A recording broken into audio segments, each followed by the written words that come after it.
достичь этого можно только когда ты яркий, когда тебя заметно, когда ты есть, когда ты существуешь, и когда в тебе есть энергия. Я не знаю, как называются ролики такого формата, который я делаю сейчас. Может быть, это даже можно назвать подкастами. Кажется, что голос у меня достаточно приятный для подкаста. Но тем не менее, наверное, сейчас это видео рассуждение. Я хотела бы поговорить на тему, которая всю жизнь меня тяготила. Есть одна тема, которая случилась в моей жизни, и я не поняла, почему так произошло. Я только недавно поняла, что, оказывается, с детства людей программируют на то, как они проживут всю свою дальнейшую жизнь.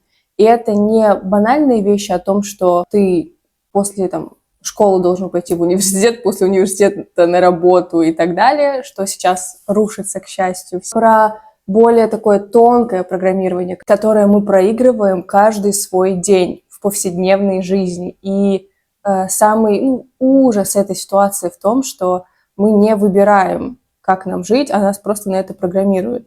Объясню, что я имею в виду. Мне кажется, что самым искренним человеком, самым таким свободным, не запрограммированным ни на что я была в детстве. То есть человеком, который захотел, сделал, подумал, сказал и так далее. И именно в детстве я как будто бы поняла, как ведут себя подростки, как ведут себя в дальнейшем девушки, как ведут себя в дальнейшем женщины и бабушки. То есть ты в детстве уже понимаешь примерно, как ты проживешь всю свою жизнь. Боже, опять вышло солнце. Обожаю солнце. У меня есть такой прикол. Я просыпаюсь каждое утро и благодарю солнце за то, что оно есть. Оно так поднимает мне настроение, а сейчас оно слепит мне глаза. Так вот, в этом очень много, на самом деле, боли, потому что я вот проследила свою жизнь, и вот как будто бы вот в детстве, лет до 10, я была одной личностью. Потом вот весь свой подростковый возраст до 18 лет я была другой личностью, абсолютно другой. И после 18 лет я стала вообще третьей личностью. Эти личности между собой вообще не пересекаются. И я поняла, что я на самом деле просто еще до того, как войти в подростковый период, знала, как я буду себя там вести. И это отвратительно. Мы вот в этой жизни, мы правда живем, как вот эти вот куклы, которых тянут за ниточки, они играют то, что им сказали играть. Все сложнее и сложнее научиться слышать себя, истинного себя. Я вот так вот с ним. Оно не хочет проходить. Все сложнее слышать настоящие свои искренние желания. И даже сейчас, когда у нас идет тренд на осознанность, на психотерапию, на вот это вот все равно очень много каких-то шаблонов в голове, как нужно жить. И напротив, если ты живешь не так, как нужно в этих шаблонах, то ты какой-то не такой, с тобой что-то не так. И самое ужасное, что ты внутри себя чувствуешь вину за то, что ты живешь свою жизнь не так, как надо. Ну вот я чуть-чуть еще раз вернусь в свою историю. То есть в детстве, лет до 10, я жила абсолютно беззаботную жизнь. Боже, как красиво смотрится солнце. Я могу показать? Вот, смотрите, вот это вот солнце. И оно просто... Его видно сквозь облака, облака так быстро проплывают. Так красиво. То есть в свое детство я жила беззаботно, свободно, на похуй. Как-то вот в мою голову засаживались вот эти вот семена понимания, программирования того, как я должна жить дальше.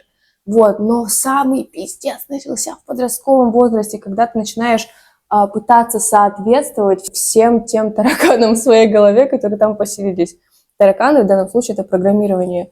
Именно программирование через фильмы, через книги, через через людей, которые в твоей семье живут, родственники называются. И ты начинаешь жить как будто бы в рамках, ты начинаешь жить по определенным шаблонам, и это очень сильно уничтожает твою личность. То есть ты был такой большой, свободный, большая такая у тебя была личность, весомая личность, и потом ты начинаешь себя под какие-то шаблоны подстраивать, и все меньше и меньше и меньше твоя личность, и все меньше индивидуальности в тебе остается. И в конце, вообще в итоге, то есть к 18 годам ты становишься человеком, который абсолютно обезличен. Это как, знаете, вот занятие в музыкальной школе. Есть такой предмет, как хор. Я училась в музыкальной школе, и, к счастью, недолго. Это для меня сейчас минус, потому что я не попадаю в ноты. Что касается, допустим, моего голоса, моего тембра, вот если бы я продолжила ходить на хор, я бы не сохранила свое вот это вот индивидуальное звучание. Вот и в хоре люди, они когда занимаются, хорошо занимаются, круто занимаются, они в итоге все поют как один. Их голоса абсолютно обезличены.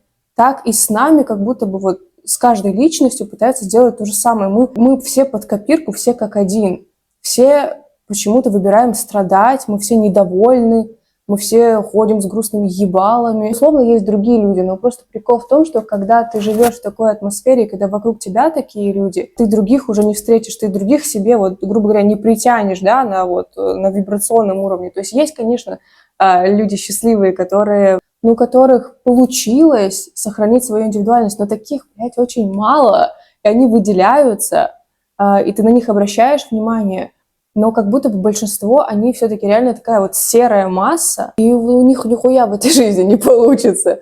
Ну, то есть у каждого из нас есть какие-то мечты, желания и так далее, но достичь этого можно только когда ты яркий, когда тебя заметно, когда ты есть, когда ты существуешь, и когда в тебе есть энергия. А вот когда мы живем, ну ладно, короче, я же говорю, я в тандеме с Солнцем. Чем больше ты пытаешься подстроить себя под какой-то определенный образ, тем меньше в тебе остается энергии, потому что вся твоя энергия тратится на то, чтобы жить в образе, на вот поддержание какого-то образа. И это ли не пиздец? Это ли не пиздец?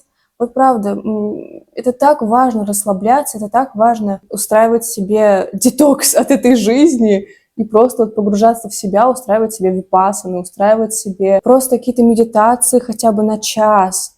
Причем не медитации, типа сидеть вот так вот, не двигаясь абсолютно, а просто посидеть наедине с самим собой, поспрашивать себя, а чего я вообще хочу, а кто я такой, а приятно ли мне общаться с тем, с кем я общаюсь, а приятно ли мне делать то, что я делаю, а не в образе ли я сейчас, а вот в общении со своим там близким человеком. Я говорю то, что я говорю, потому что так надо и так правильно, либо потому что я реально так чувствую. То есть это такие важные вещи. О, вот так вот, так нормально глазам. Я не знаю, многих ли это триггерит. Мне кажется, что, учитывая то, как люди живут, как будто их все устраивает. Меня очень сильно задевает та тема, что нами как будто бы просто играют. И мы почему-то не всегда осознаем, что мы выбираем, как прожить эту жизнь. Оказывается, можно не делать того, чего ты не хочешь делать. Ну, за исключением вещей, которые незаконно не делать, которые незаконно делать. Как правильно? Во всем остальном просто хочется самой не забывать о том, что эту жизнь можно жить так, как ты хочешь. Всем спасибо за просмотр и всем пока. Ставьте лайки, подписывайтесь. Хотя тут уже, наверное, никто и не смотрит. Обычно после этой фразы у меня так и никто не смотрит.